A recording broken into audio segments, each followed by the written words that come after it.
Novel Laskar Pelangi by Andrea Hirata. Bab 2, Antediluvium. Ibu muslimah yang beberapa menit lalu sembab, gelisah dan coreng-moreng kini menjelma menjadi sekuntum Crinum giganteum. Sebab tiba-tiba ia mekar sumringah dan posturnya yang jangkung persis seperti tanggai bunga itu. Kerudungnya juga berwarna bunga Crinum. Demikian pula bau bajunya, persis seperti Crinum yang mirip bau vanili. Sekarang, dengan ceria beliau mengatur tempat duduk kami.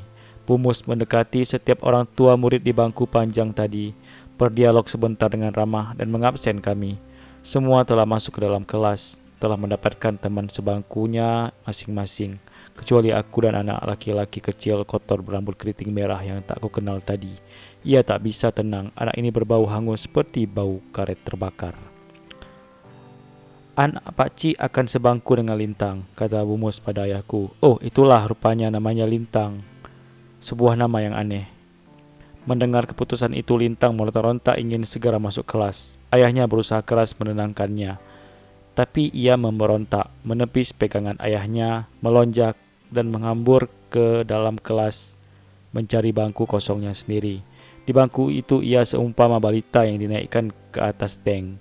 Girang tak alang kepalang, tak mau turun lagi. Ayahnya juga telah melepaskan belut yang licin itu dan anaknya baru saja meloncati nasib merebut pendidikan. Bumus menghampiri ayah Lintang. Pria itu berpotongan seperti pohon cemara angin yang mati karena disambar petir. Hitam, meranggas, kurus dan kaku. Beliau adalah seorang nelayan, namun pembukaan wajahnya yang mirip orang Busman adalah wajah yang lembut, baik hati, dan menyimpan harap. Beliau pasti termasuk dalam sebagian besar warga negara Indonesia yang menganggap bahwa pendidikan bukan hak asasi. Tidak seperti kebanyakan nelayan, nada bicaranya pelan. Lalu beliau bercerita pada Bumus bahwa kemarin sore kawala burung pelintang pulau mengunjungi pesisir. Burung-burung keramat itu hinggap sebentar di puncak pohon ketapang demi menebar pertanda bahwa laut akan diaduk badai. Cuaca cenderung semakin memburuk akhir-akhir ini. Maka hasil melaut tak pernah memadai. Apalagi ia hanya semacam petani penggarap. Karena ia tak punya laut, karena ia tak punya perahu. Agaknya selama turun-temurun keluarga laki-laki cemara angin itu tak mampu terangkat dari endemik kemiskinan komunitas Melayu yang menjadi nelayan. Tahun ini beliau menginginkan perubahan dan ia memutuskan anak laki-laki tertuanya, Lintang, tak akan menjadi seperti dirinya. Lintang akan duduk di samping pria kecil berambut ikal, yaitu aku, dan ia akan sekolah di sini, lalu pulang pergi setiap hari naik sepeda. Jika panggilan nasibnya memang harus menjadi nelayan, maka biarlah jalan kerikil Batu Merah 40 km mematahkan semangatnya. Bau hangus yang kucium tadi ternyata adalah bau sandal Chunghai, yaitu sandal yang terbuat dari ban mobil, yang aus karena Lintang terlalu jauh mengayuh sepeda. Keluarga Lintang berasal dari Tanjung Kelumpang, desa nun jauh di pinggir laut. Menuju ke sana harus melewati 4 kawasan. Pohon nipah, tempat berawa-rawa yang dianggap seram di kampung kami. Selain itu juga di sana tak jarang buaya besar sebesar pohon sagu melintas di jalan. Kampung pesisir itu secara geografis dapat dikatakan sebagai wilayah paling timur di Sumatera, karena minus nun jauh masuk ke dalam pedalaman Pulau Belitung. Bagi Lintang, kota kecamatan tempat sekolah kami ini adalah metropolitan yang harus ditempuh dengan sepeda sejak subuh. Ah, anak sekecil itu. Ketika aku menyusul Lintang ke dalam kelas, ia menyalamiku dengan kuat seperti pegangan tangan calon mertua yang menerima pinangan. Energi yang berlebihan di tubuhnya serta-merta menjalar padaku laksana tersengat listrik. Ia berbicara tak henti-henti penuh minat dengan dialek Belitung yang lucu, tipikal orang Belitung pelosok.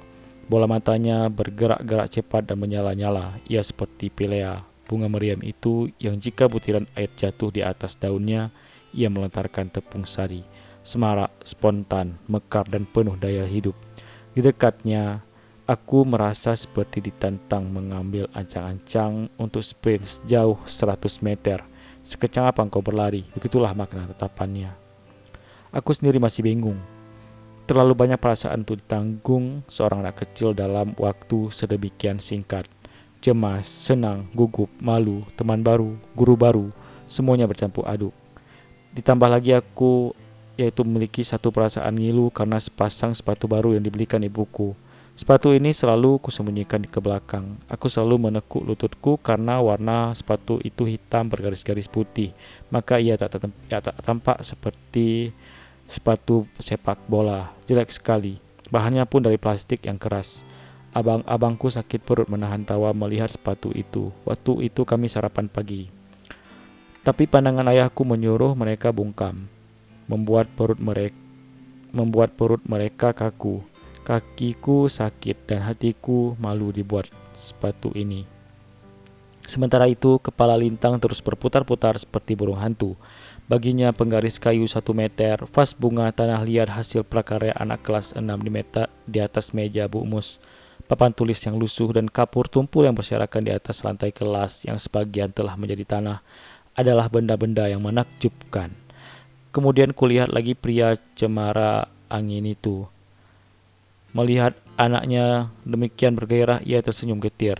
Aku mengerti bahwa pria yang tak terlalu tanggal tua dan bulan kelahirannya itu gampang membayangkan kehancuran hati anaknya jika sampai drop out sampai kelas 2 atau 3 SMP nanti karena alasan klasik, biaya atau tuntutan nafkah. Bagi beliau pendidikan adalah enigma, sebuah misteri.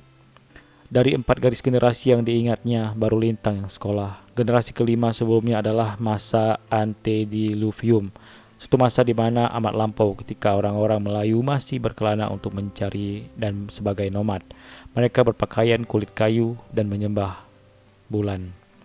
Umumnya Bumus mengelompokkan tempat duduk kami berdasarkan kemiripan. Aku dan Lintang sebangku karena kami sama-sama berambut ikal. Trapani duduk dengan mahar karena mereka berdua paling tampan. Penampilan mereka seperti para penaltun atau pelantun irama semenanjung idola orang Melayu di pedalaman. Trapani tak tertarik dengan kelas. Ia mencuri-curi pandang ke jendela, melirik kepala ibunya yang muncul sesekali di antara kepala orang tua lainnya.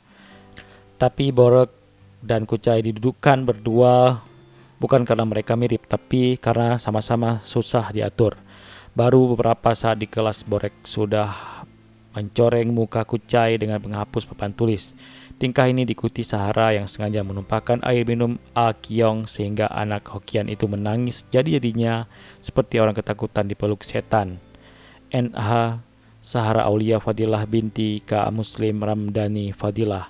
Anak gadis kecil berkerudung itu memang keras kepala luar biasa.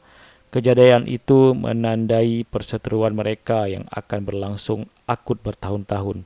Tangisan Akiong nyaris merusak acara perkenalan yang menyenangkan pagi itu. Sebaliknya, bagiku pagi itu adalah pagi yang tak terlupakan sampai puluhan tahun mendatang, karena pagi itu aku melihat Lintang dengan canggung menggenggam sebuah pensil besar yang belum diserut seperti memegang sebilah belati. Ayahnya pasti telah keliru membeli pensil karena pensil itu memiliki warna yang berbeda di kedua ujungnya. Salah satu ujungnya berwarna merah dan ujung lainnya biru.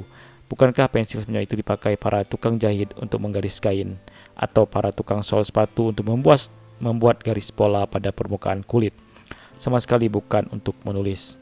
Buku yang dibeli juga keliru, buku bersampul biru tua yang bergaris 3. Bukankah buku semacam itu baru akan kami pakai nanti saat kelas 2 untuk pelajaran menulis rangkai indah atau tegak bersambung? Hal yang tak akan pernah kulupakan adalah bahwa pagi itu aku menyaksikan seorang anak pesisir melarat teman sebangkuku untuk pertama kalinya memegang pensil dan buku, dan kemudian pada tahun-tahun berikutnya setiap apapun yang ditulisnya merupakan sebuah pikiran yang gilang gemilang, karena nanti ia, seorang anak miskin pesisir, akan menerangi nebula yang melingkupi sekolah miskin ini, sebab ia akan berkembang menjadi manusia yang paling jenius yang pernah kujumpai seumur hidupku. Selesai bab 2, selanjutnya kita akan masuk ke bab 3.